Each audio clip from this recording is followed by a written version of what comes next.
Selamat pagi Mbak, perkenalkan saya Perawat Rahmatul Awalia yang bertugas pada pagi hari ini dari pukul 7 sampai pukul 12 siang. Sebelumnya boleh saya izin cek gelang identitas saya terlebih dahulu. Baik Mbak, bisa sebutkan nama dan tanggal lahirnya? Namanya Erna Safikri, tanggal lahirnya tanggal 10 bulan 11 2004. Baik, benar dengan Mbak Erna ya. Baik Mbak Erna, di sini saya datang untuk melakukan pengkajian mengenai kondisi yang sedang Ibu alami. Nah, pengkajian ini nanti saya akan bertanya mengenai beberapa keluhan yang sedang Ibu alami sekarang, dan juga akan dilakukan selama 10-15 menit. Apakah Ibu bersedia? Bersedia, nurse. Baik, sebelumnya Mbak lebih nyaman dipanggil Mbak Erna atau Mbak aja? Mbak aja. Baik, terima kasih. Nah, untuk yang pertama saya akan menanyakan mengenai masalah kelelahan yang Mbak alami. Nah, apakah saat ini atau akhir-akhir ini Mbak sedang merasa lelah? Akhir-akhir ini ya ngerasa lelah. Menurut Mbak, apa yang sedang menyebabkan Mbak ini merasa lelah sekarang? Menurut saya sih karena pikiran ya. Oh baik, berarti Mbak sedang lelah karena pikiran ya. Jika sedang mengalami kelelahan seperti itu, berapa lama Mbak merasa lelahnya? Apakah ada jangka-jangka waktu tertentu? Terakhir itu semingguan. Oh baik, berarti selama seminggu ini sering merasa lelah ya Mbak.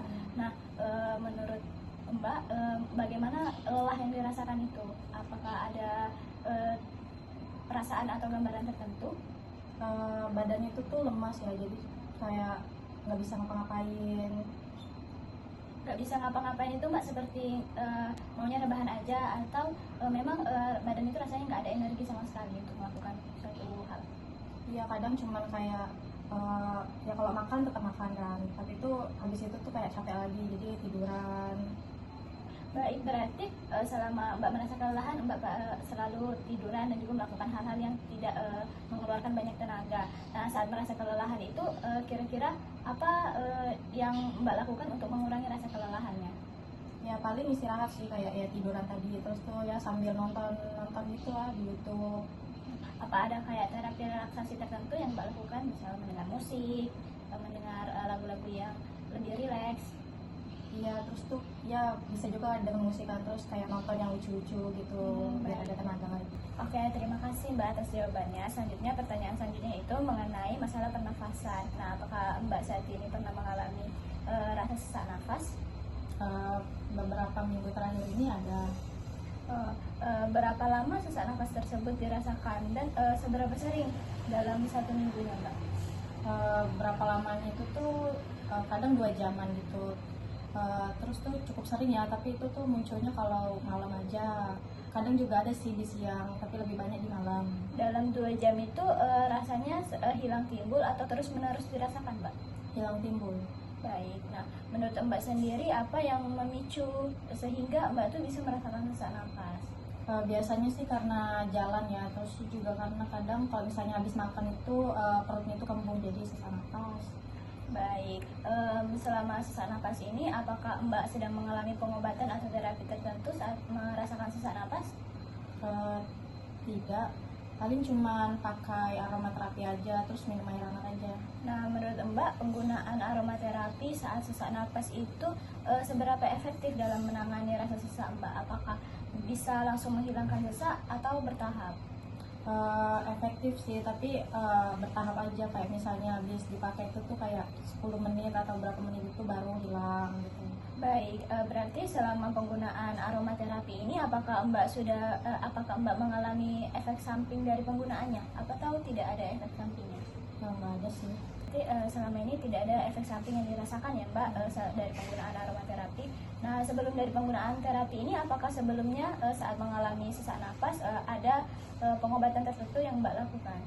Nggak ada sih. Baik, berarti memang hanya menggunakan aromaterapi ini saja ya untuk menangani rasa sesak nafas.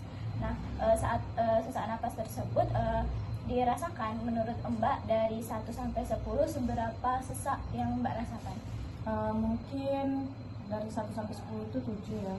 Baik, berarti sesak yang Mbak rasakan ini cukup sesak ya Mbak. Selanjutnya saya akan bertanya mengenai penurunan nafsu makan. Nah, apakah saat ini Mbak sedang mengalami rasa tidak nafsu makan?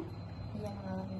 Baik, menurut Mbak sendiri apa yang menyebabkan dan mengapa penurunan nafsu makan itu bisa terjadi? tidak ada selera, terus tuh karena makanannya itu terasa pahit. Baik, nah Mbak sendiri mengalami penurunan nafsu makan ini seberapa sering atau sering terjadi pada keadaan Mbak saat ini? Sering terjadi hampir setiap hari ya. Baik, berarti jika sudah dialami hampir setiap hari, selama ini sudah beberapa lama Mbak mengalaminya?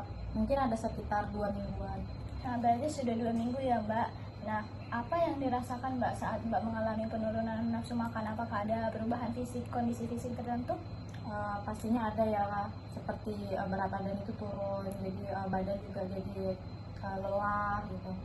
Oh, seperti itu ya Mbak. Jadi memang benar ya Mbak, penurunan nafsu makan ini dapat menyebabkan penurunan energi pada tubuh kita, sehingga kita perlu meningkatkan asupan makan pada setiap harinya. Baik Mbak, selanjutnya di sini saya akan bertanya mengenai keadaan mual dan muntah. Nah, untuk beberapa hari ini atau beberapa waktu terakhir ini, apakah Mbak sedang mengalami rasa mual? Iya ada. Kalau boleh tahu, apakah rasa mualnya itu sampai merasakan muntah atau tidak?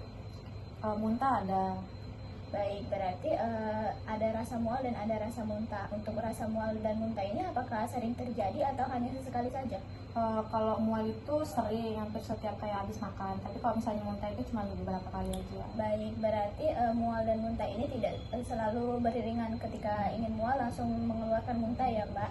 Nah, untuk karakteristik muntah yang dikeluarkan itu bagaimana Mbak bentuknya? Seperti cairan yang ada makanan gitu sih. Terus tuh cairannya juga nggak ada darahnya, cuma yang kayak normal aja. Baik, berarti normal aja ya Mbak. Nah, untuk mengatasi mual dan muntah ini biasanya bagaimana cara yang Mbak lakukan?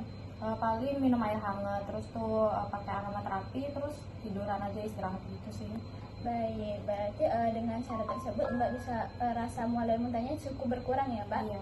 Nah, selain itu apakah saat ini Mbak sedang mengalami pengobatan atau terapi tertentu? Tidak ada sih. Baik, selanjutnya Mbak, ini adalah pertanyaan yang terakhir mengenai masalah eliminasi berupa sulit buang air besar. Nah, apakah Mbak saat ini sedang mengalami masalah tersebut? Iya nurse. Oh, berarti Mbak saat ini sedang sulit buang air besar ya Mbak?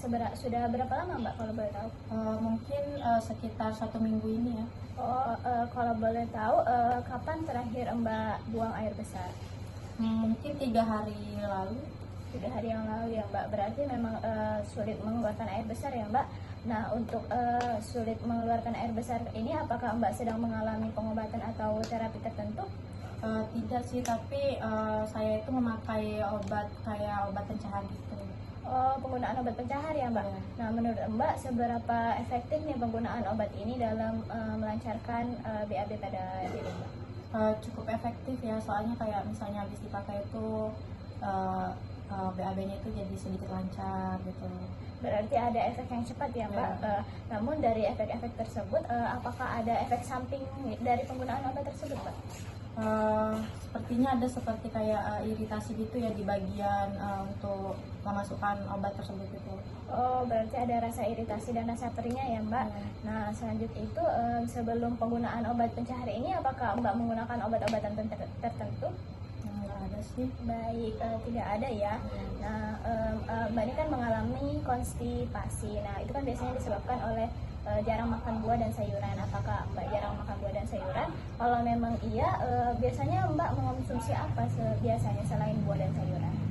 Iya sih, memang jarang makan sayur ya. Paling cuma makan kayak ya ayam, protein gitu, terus tuh kebanyakan makan sambal juga gitu. Oh ya, benar ya Mbak, memang konsumsi protein yang terlalu tinggi itu tanpa serat atau sayuran ataupun buah-buahan itu bisa menyebabkan masalah sulit buang air besar. Nah, selanjutnya Mbak, ini pertanyaan terakhir, Mbak bisa menjawab apabila Mbak mau. Jadi pertanyaannya adalah bagaimana posisi Mbak saat melakukan buang air besar? Seperti biasa aja ya, kayak misalnya jongkok gitu aja sih, karena kan WC-nya juga WC jongkok. Oke, baik Mbak. Mbak, kita sudah selesai melakukan pertanyaannya. Di sini saya sangat berterima kasih kepada Mbak karena sudah mau menjawab pertanyaan saya dan dengan kooperatif. Nah, nantinya hasil dari pertanyaan ini akan kami kaji lebih lanjut untuk menetapkan intervensi apa yang dapat digunakan untuk menangani masalah Mbak. Terima kasih ya Mbak. Saya izin pamit kembali ke ruang station ya Mbak.